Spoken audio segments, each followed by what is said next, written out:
Hello các bạn, chào mừng các bạn đến với Mi Tâm TV nha. Hôm nay thì chúng ta sẽ cùng tìm hiểu một chút về những phong tục trong ngày rằm tháng 7 nhé.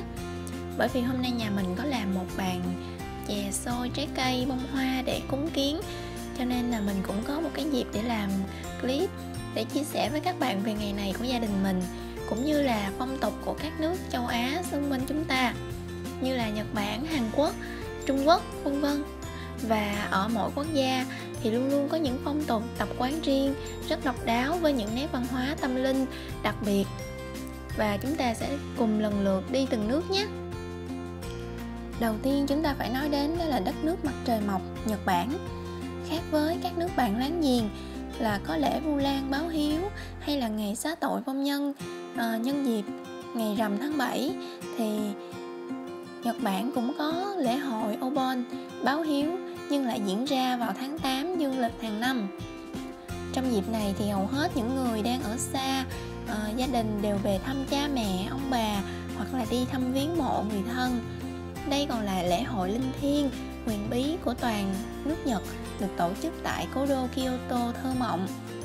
Thường thì các gia đình sẽ có một đợt nghỉ khá là dài và gọi là kỳ nghỉ Obon, được coi như là những ngày gia đình đối với họ.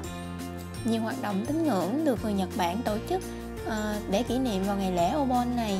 Đặc biệt nhất đó là lễ dâng lửa để soi đường cho linh hồn cũng như của những người đã khuất quay trở về trời sau khi ghé thăm trần thế trong dịp Obon vào đêm ngày 16 tháng 8. Trong lễ dâng lửa linh thiêng này thì 5 đám lửa lớn sẽ được đốt lên lần lượt ở trên 5 ngọn núi xung quanh Kyoto trong khoảng 1 giờ đồng hồ. Các đám lửa được sắp xếp theo hình dạng của các chữ Hán ở 5 ngọn núi, bắt đầu bằng ngọn núi chữ đại là Daimonji, chữ Diệu Mio, chữ Pháp là Ho, thuyền là Funagata và chữ đại nhỏ ở đỉnh núi nhỏ hơn gọi là Hidari Daimonji ở gần với chùa vàng, và kết thúc bằng đám lửa có hình Torii, có nghĩa là cổng lên trời. Mỗi đám lửa sẽ được thắp sáng trong vòng 30 phút. Trong thời gian đó mọi người sẽ gửi những lời cầu nguyện đến tổ tiên. Sau khi các đám lửa đã cháy hết thì các điệu múa truyền thống là Daimoku và Sashi của lễ hội Obon sẽ được tổ chức trong vòng 1 tiếng đồng hồ Yusenji dưới chân các ngọn núi. Lễ hội kết thúc trước nghi thức thả thuyền giấy. Các con thuyền sẽ được xếp bằng giấy rồi thả theo các con sông như là biểu tượng để tiễn đưa linh hồn của những người quá cố trở về thế giới của họ.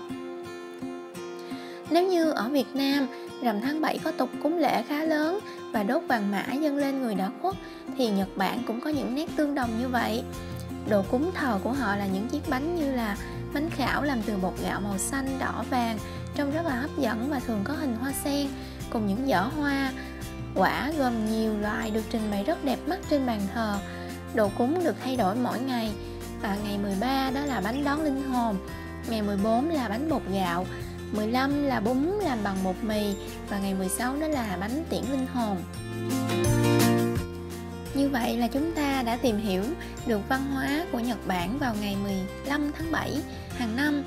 Và bây giờ chúng ta sẽ tìm hiểu về Trung Quốc để xem người dân Trung Quốc sẽ làm gì vào ngày này nhé.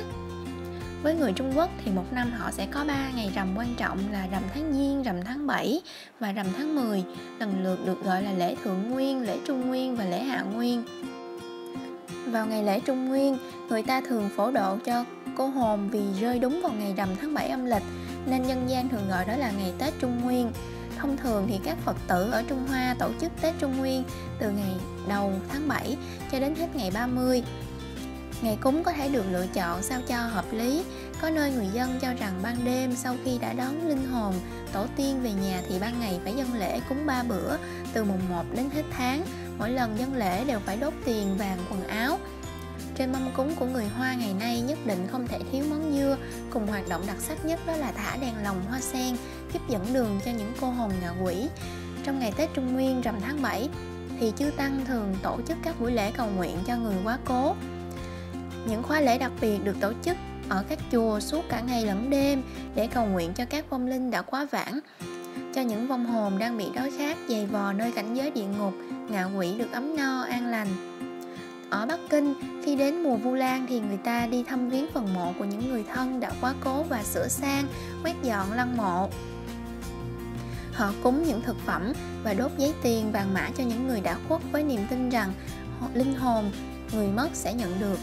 Nhờ như vậy mà các vong hồn ấy sẽ đỡ khổ, đỡ vất vả đồng thời là không quấy rầy đến công việc làm ăn, sinh sống của những người còn sống và phù hộ cho những người sống được ăn nên làm ra. Và ở Thượng Hải thì cũng có tục thả đèn lồng hoa sen, nhưng phía đuôi thuyền sẽ đốt giấy màu xanh, đỏ. Và tại các địa phương khác của Trung Quốc thì ngày rằm tháng 7 họ sẽ có những tập tục hay và lạ như là thả 4 chiếc thuyền trên sông. Một thuyền chứa kinh Phật, một thuyền chở những đỉnh tiền làm bằng giấy thiết, một thuyền đặt đèn lồng và thuyền còn lại chứa đồ ăn, cúng lễ cho cô hồn tại Giang Tô. Ở Phúc Kiến thì vào ngày lễ Vu Lan, tất cả những người con gái đã thành gia thất, dù bất cứ ở nơi nào cũng phải quay trở về tặng quà cho cha mẹ. Món quà đó được đặt trong chiếc hòm hoặc rương, gồm quần áo, mũ mão. Riêng ở Quảng Tây thì người dân thường giết vịt để cúng bái, vì cho rằng các linh hồn thường đứng trên mình vịt. Nhờ vịt cõng mà có thể tự do đi lại giữa âm thế và dương gian. Người Hoa tại đây sẽ hành lễ Vu Lan từ mùng 7 đến tối 14 hoặc là 13 âm lịch để đón tiếp và tống tiễn những tổ tiên. Sau khi làm lễ tống tiễn có đồ ăn mặn thì người nhà sẽ đốt bao lì xì có giấy có ghi tên của tổ tiên. Tiếp theo thì chúng ta sẽ đi sang một quốc gia mà ở đây có rất là nhiều người Hoa sinh sống, đó là Singapore. Singapore thì có phong tục cúng rằm tháng 7 được gìn giữ bởi cộng đồng người Hoa sống tại đây. Với họ, niềm tin vào cõi siêu nhiên vẫn còn tồn tại và trở nên mãnh liệt hơn rất nhiều khi bước vào tháng 7 âm lịch. Cũng giống như văn hóa của những người Á Đông khác thì vào tháng 7 âm lịch họ đi chùa nhiều hơn, tổ chức các lễ cúng bái và làm việc thiện. Không những thế, họ còn có nhiều điều kiêng kỵ vào tháng 7 cô hồn, như là không hít sáo, không chụp ảnh hoặc là đi ngoài đường vào ban đêm. Vào ngày rằm tháng 7 thì người Singapore sẽ đốt hình một vị thần bảo trợ các hồn ma bằng giấy cao hơn 8 mét. Và từ cách vị thần này cháy thì họ sẽ đoán được vận mệnh tương lai của mình. Quốc gia tiếp theo mà chúng ta sẽ tìm hiểu đó là Hàn Quốc.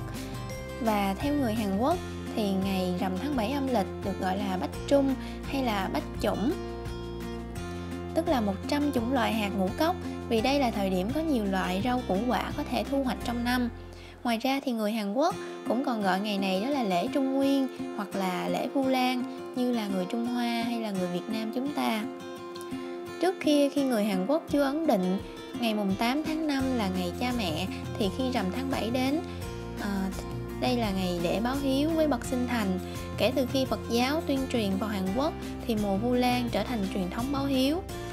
Ở nông thôn Hàn Quốc, vào ngày Bách Chủng rằm tháng 7 âm lịch thì mọi công việc đồng áng đã kết thúc, bón phân làm cỏ cũng đã hoàn thiện. Người nông dân bắt đầu có thể nghỉ ngơi và chờ đến khi lúa chín nên cũng không cần sử dụng đến cái liềm nữa. Chính vì thế mà ngày rằm tháng 7 này còn được gọi là ngày rửa liềm. Xưa kia đây cũng là dịp để người ăn kẻ ở trong nhà được dịp nghỉ ngơi, nên họ còn gọi ngày này là ngày sinh nhật của người ăn kẻ ở hay là Tết của người ăn kẻ ở trong nhà. Người nông dân nghỉ việc đồng áng trong ngày rằm tháng 7 âm lịch. Họ làm cơm, nấu rượu, ăn uống thỏa thuê và khua chiên, gõ trống, thổi kèn, cùng nhau ca hát nhảy múa. Các gia chủ thì mua sắm quần áo mới cho tôi tớ trong nhà của mình. Ở vùng Jeollado, người ta còn có tập tục là mời rượu người ở trong nhà có sản lượng thu hoạch lớn nhất và bầu họ là một trạng nguyên nông nghiệp. Người này sẽ được bôi mặt đen, khoác áo tơi, dorongi, đội nón sậy và cưỡi bò đi quanh làng. Nếu người ở đó là trai chưa vợ hay là gà trống nuôi con thì còn được gả cho các cô, các bà vừa lứa và được tặng cả đồ gia dụng. Tiếp theo đó là một quốc gia mà có rất là nhiều người đạo Hồi nhưng mà cũng có rất nhiều người Hoa sinh sống ở đây, đó là Malaysia. Phong tục của người dân Malaysia trong tháng 7 âm lịch cũng gần giống với người Trung Quốc, như là thả đèn, đốt vàng mã. Những người theo đạo Phật đến các ngôi đền ở Malaysia để cầu nguyện cho các vong linh và đốt hình nộm của vị thần cai quản địa ngục Tai Suya những ngày cuối của lễ hội. Và một quốc gia nữa ở gần chúng ta đó là Campuchia. Tháng 9 dương lịch hàng năm được gọi là tháng cô hồn của người Campuchia. Trong tháng này, có ngày lễ Trumben, một trong những ngày lễ quan trọng nhất trong lịch tôn giáo của người Khmer. Ngày lễ Trumben kéo dài 15 ngày và người Campuchia sẽ mặc quần áo trắng, tập trung tại đền chùa để tưởng nhớ tổ tiên, cũng như là cúng dường phẩm vật lên chùa để các chư tăng gửi cho các linh hồn của người đã khuất.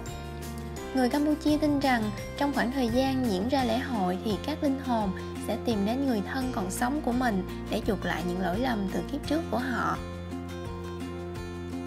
Còn ở Việt Nam thì sao các bạn có biết không?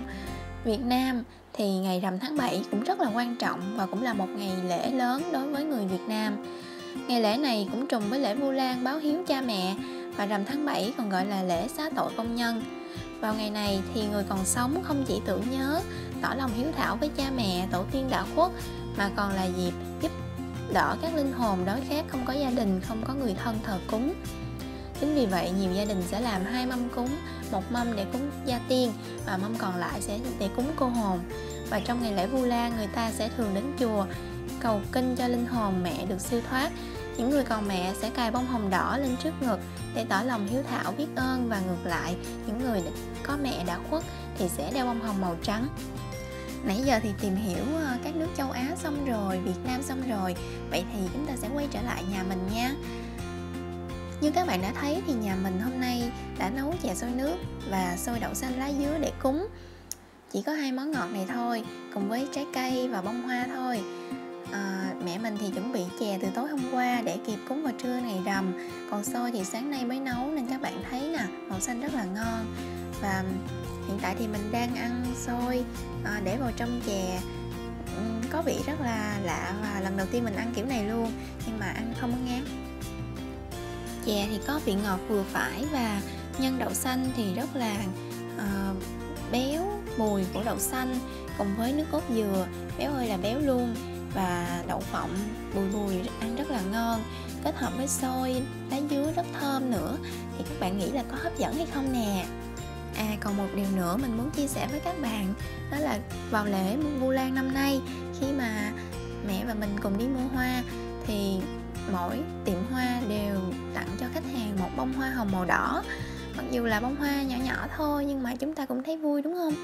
Ok, những chia sẻ ngày hôm nay của mình đến đây là hết rồi.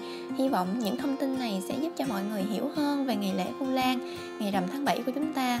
Cảm ơn cả nhà hôm nay đã xem video của mình. Nếu thấy hay thì hãy nhớ nhấn like và share nha. Để đón xem những video kế tiếp thì mọi người nhớ đăng ký, subscribe kênh của mình là Mỹ Tâm TV nha. Chào tạm biệt và hẹn gặp lại cả nhà. Bye bye.